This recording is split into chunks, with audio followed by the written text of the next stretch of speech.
Chief minister గారికి బెదిరింపు calls, చంపేస్తామని calls వస్తున్నాయంట. ఎలా చూస్తారు దాన్ని ఒక మెగా అభిమాని?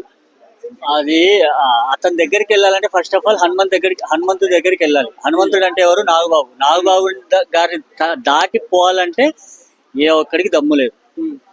ఆయన దాటి పోయిన తర్వాత ఆయన దగ్గరికి వెళ్తారు. అంటే ప్రజల్లో ఆల్రెడీ వ్యతిరేకత స్టార్ట్ అయింది, అందు గురించి బెదిరింపు కాల్స్ వస్తున్నాయని చాలా మంది అంటున్నారు. నిజంగానే పాలన బాగాలేదంటారా? ఈ అపోజిట్ పార్టీ వాళ్ళు ఎన్నో చేస్తారండి.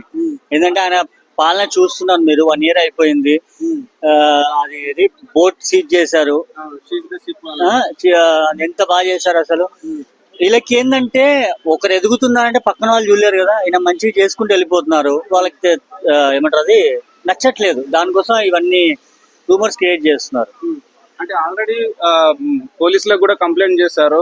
అంటే ఎందుకు ఇలాంటి బెదిరింపు కాల్స్ ఇంకా ప్రభుత్వంలోకి వచ్చి 4-5 నెలలకే ఎందుకు ఇలా ప్రజల్లో ఈ విధంగా వస్తుందంట? ఆల్రెడీ ఒకసారి కూడా కాల్స్ వచ్చాయి. అతనికి థ్రెడ్ ఉందని చెప్పేసి కాల్స్ వచ్చాయి.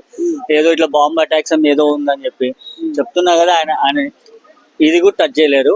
అనవసరం మీరు కాల్ చేసిన వాళ్ళు టైం వేస్ట్. మీకు మీ ఫ్యాన్స్ అందరికి కన్నరే చేసి మీరు ఎక్కడున్నా వచ్చి గుద్దంతా వదిలింటారు. అది మాత్రం ఫిక్స్. అది ఫస్ట్ ఆఫ్ ఆల్ ఆయన కాదు, ఆయన వాళ్ళ తమ్ముడు నాగబాబు గారు, సారీ వాళ్ళ అన్న నాగబాబు గారిని టచ్ చేసే దమ్ము ఉంటే తర్వాత ఈయన గురించి మాట్లాడండి. అంటే రీసెంట్ గా నాగబాబు గారు కూడా కేబినెట్ మంత్రి పదవి ఇస్తున్నారని వస్తుంది. ఎలా అనిపిస్తుంది ఈ వార్త? చాలా హ్యాపీ. ఎందుకంటే ఆయనకు సపోర్ట్ గా ఫుల్ సపోర్ట్ గా ఉన్నారు. పవన్ కళ్యాణ్ గారికి ఫుల్. అంటే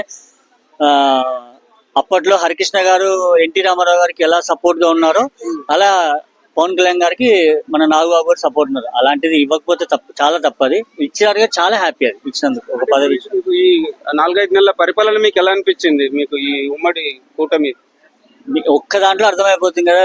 షిప్ ని సీజ్ చేసిన దాంట్లో అర్థమైపోతుంది. ఆ షిప్ ని సీజ్ చేస్తే 10,000 మంది ఉద్యోగాలకు ఇబ్బంది వస్తా అన్నా కూడా ఆయన షిప్ సీజ్ చేశారంటే దాంట్లో ఎన్ని అక్రమాలు జరుగుతున్నాయి, ఆ షిప్ లో ఎన్ని అక్రమాలు జరుగుతున్నాయి, దానివల్ల మన ఏపీ ప్రజలందరూ బాధపడతారని చెప్పేసి దాన్ని సీజ్ చేశారు. అక్కడే అర్థమైపోతుంది ఆయన పాలన గురించి. ఏం చెప్తారు ఇలా బెదిరింపు కాల్ చేసే వాళ్ళకి? ఏం చెప్తారు ఒక మెగా అభిమానిగా? ఏం చెప్తారు? ఒకటి అంతే. ఆయన ఏం టచ్ చేయలేరు. అంతే. అంత మించి వేస్ట్. కాల్స్ అన్ని వేస్ట్. మీరు మానుకోవడం బెటర్ నాకు తెలిసి.